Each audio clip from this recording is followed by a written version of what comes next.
محترمہ ہے ممتاز دینی اور روحانی شخصیت حکیم عبدالوہاب صاحب. حکیم صاحب ماشاءاللہ آپ تو متعدد مقامات پر، گھروں پر، ممالک میں آپ کو دعا کے لیے بلایا جاتا ہے. تو آج کی صورتحال کو دیکھتے ہوئے اگر میں آپ سے یہ گزارش کروں کہ وہ تو آپ یقیناً ابھی تھوڑی دیر بعد انشاءاللہ دعا فرمائیں گے، لیکن کچھ ہمیں بتائیں کہ اپنے گھروں میں رہتے ہوئے ہم کیا مسلسل پڑھتے رہیں، کس چیز کا ورد کریں، کون سا ذکر کریں. آپ کیا سمجھتے ہیں کہ اس صورتحال میں، ان حالات میں ہمیں کیا پڑھنا چاہیے کثرت سے؟ ایک تو کثرت سے ہمیں آیت کریمہ پڑھنا چاہیے، لا الہ الا انت سبحانک انی کنت من الظالمین. بالکل ٹھیک ہے. چونکہ یہ ایک سقہ بات ہے اور قرآن کریم نے اس کو درج کی ہے کہ حضرت یونس علیہ السلام اندھیروں میں ہے، مچھلی کے پیٹ کا اندھیرا ہے اور رات کی تاریکی کا اندھیرا ہے اور سمندر کی گہرائی کا اندھیرا ہے، تھپیڑے کھا رہے ہیں، لیکن اللہ کی رحمت سے مایوس نہیں. یقین. اور آپ جب لا الہ الا انت سبحانک انی کنت من الظالمین پڑھتے ہیں تو اللہ تعالیٰ فرماتا ہے کہ فاستجبنا لہ ونجیناہ من الغم، ہم نے ان کی دعا کو قبول کیا اور انہیں غم سے نجات دی، اور پھر وعدہ فرمایا کہ وَكَذَلِكَ نُنْجِي الْمُؤْمِنِينَ، جو کوئی مومن اس طریقے سے مانگے گا ہم اسے نجات دیں گے. صحابہ کرام رضوان اللہ تعالیٰ علیہ مجمعین نے نبی اکرم صلی اللہ علیہ وسلم سے پوچھا کہ اے نبی اللہ صلی اللہ علیہ وسلم کہ کیا یہ دعا صرف یونس بن متی کی امت کے ساتھ مخصوص تھی؟ کہا کہ نہیں، قیامت تک کے لیے اللہ تعالیٰ نے یہ وعدہ کیا ہے.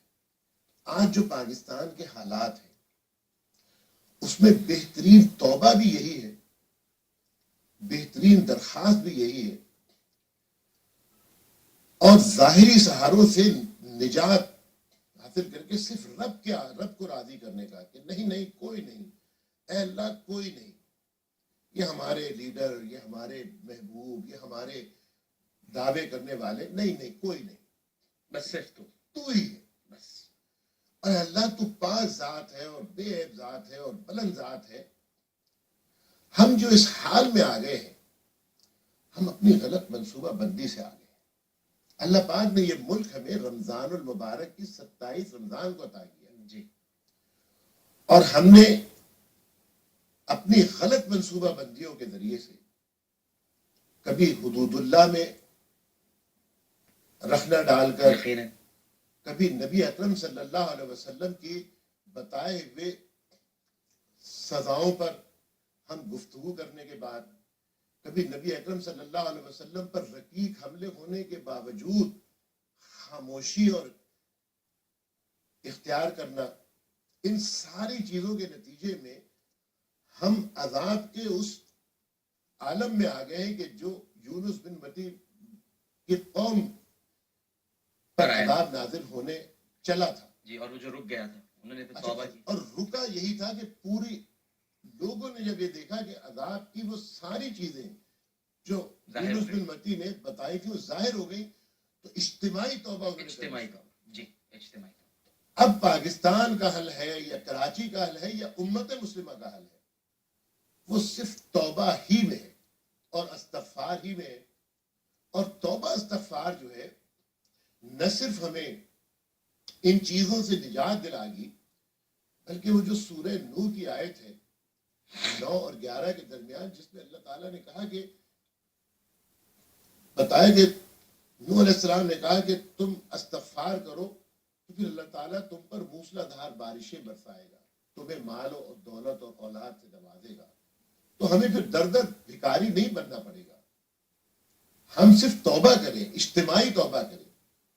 عوام الناس اجتماعی توبہ کریں، مساجد میں اجتماعی طور پر توبہ کی محفلیں ہوں، اور یہ جو لیڈران ہیں یہ بھی توبہ کریں کہ اللہ تعالیٰ ہم نے قوم کو اور اپنے جان ماننے والوں کو غلط راہوں کے ذریعے سے پاکستان کو اس عالم تک پہنچا دیا. لہذا وہ بھی اگر توبہ کریں، یہ اجتماعی توبہ مل کر ہی ہمیں اس عذاب سے ٹال سکتی ہے کہ اللہ تعالیٰ ٹالتا رہا ہے عذاب. اور آج بھی ہمیں توبہ کے ذریعے سے یہ امید ہے کہ وہ جو سورہ زمر کی آیت ہے کہ قل یا عبادی الذین اسرفوا علی انفسہم لا تقنطوا من رحمت اللہ. بے شک.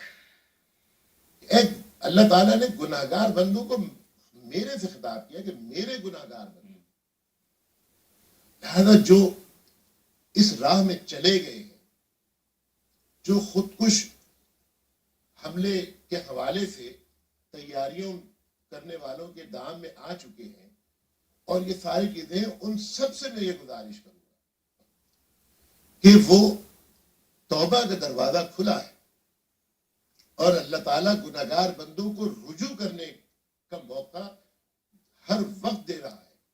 یہ مت سوچے کہ میں نے اتنے گناہ کر لیے اور مجھ سے یہ گناہ سرزد ہو گئے. زمین سے آسمان تک کے گناہ بھی ہیں. نبی صلی اللہ علیہ وسلم نے فرمایا کہ اللہ کی رحمت اس سے زیادہ وسیع ہے. بے شک بے شک. اس حوالے سے ہمیں ایک تو آیت کریمہ پڑھنا چاہیے اور دوسرا یہ کہ اپنے گھروں میں اور گھروں کے کمروں میں اذانیں دینی چاہیے. اچھا. ہلکی ہلکی آواز سے اذانیں دیں. دیکھیے جو ہنود اور یہود ہیں ان سے آپ یہ توقع رکھیں کہ یہ صرف عملی طور پر یہ والی نہیں بلکہ پیٹھ پر چھرا گھونپنے کے لیے، جس طرح نبی صلی اللہ علیہ وسلم کو مدینہ طیبہ میں یہودیوں نے مختلف طریقے پر جادو کے زوروں سے بھی آپ کو خاموش کرنے کی کوششیں کی تھی، بکھیرنے کی کوششیں کی تھی. تو یہ یہود اور ہنود جو ہیں یہ صرف عملی اقدامات یہ والے ہی نہیں کر رہے بلکہ ہمیں تہس نہس کرنے کے لیے اور بکھیرنے کے لیے نہ جانے کتنے پنڈتوں کو اور کتنے لوگوں کو انہوں نے ویسے بھی لگا رکھا ہے. ان سب کا علاج یہی ہے کہ ہم آیت الکرسی پڑھیں، چاروں کل پڑھیں، حفاظت کی دعائیں پڑھیں اور ایک دعا خاص طور پر اللہم خذہ اخذ عزیز مقتدر. سورہ قمر کے آخری حصے میں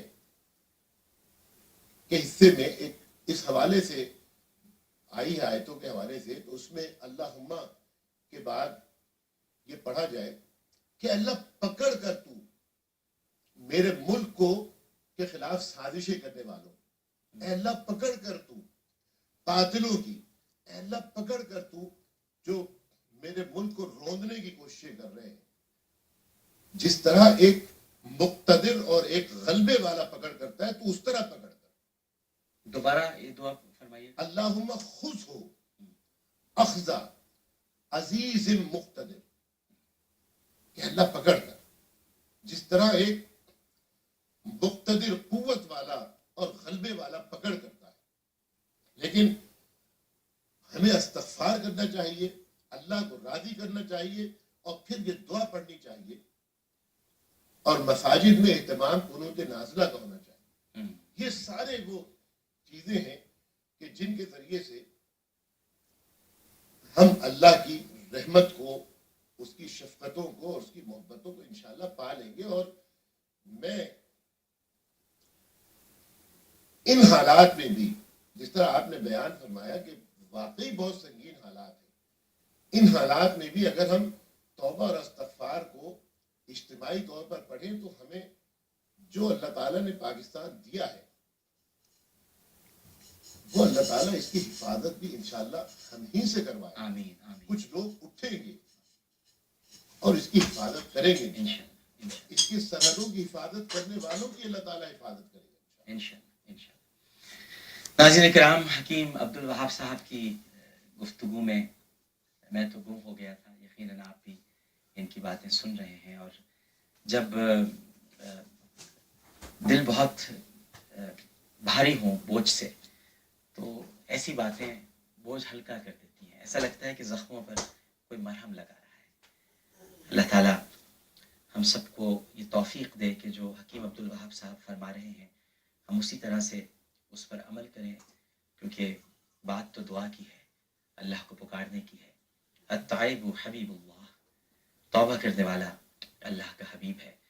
اور میں ہمیشہ کہتا ہوں کہ کتنا پیارا ہے وہ توبہ کرنے والا، کہ یا تو اللہ سبحانہ و تعالی نے اپنے محبوب حضرت محمد مصطفیٰ صلی اللہ علیہ وآلہ وسلم کو اپنا حبیب کہا یا پھر توبہ کرنے والے کو اپنا حبیب کہا کہ محمد تو میرا حبیب یا جو توبہ کر رہا ہے وہ میرا حبیب التائب حبیب اللہ.